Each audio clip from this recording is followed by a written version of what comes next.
dabdalayni chiqib ketib bo'ldi уже. Ko'pinglarni talantinglar bor. Bolalar, qizlar.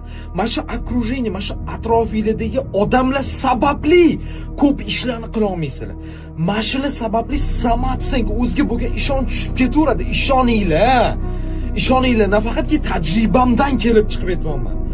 Minglab, 2010 minglab odamlarni analiz qilib xulosaga keldimki, nechta tadqiqotlarni o'qib, juda ko'p insonlarni kuzatib, analiz qilib, mana shu atrofdagi odamlar sizni kimligingizni, sizni kelajagingizni kim bo'lishi aniqlaydi, aniqlab beradi.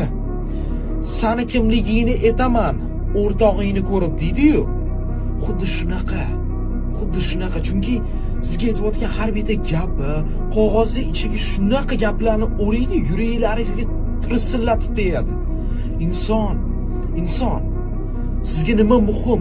Oilangiz, maqsadlaringiz, rivojlanishingiz, uspешный bo'lishingiz, imperiya qilishingiz, kelajagi farzandlaringizga bu narsalarni berishmi? Yoki daydishmi o'rtoqlaringiz bilan?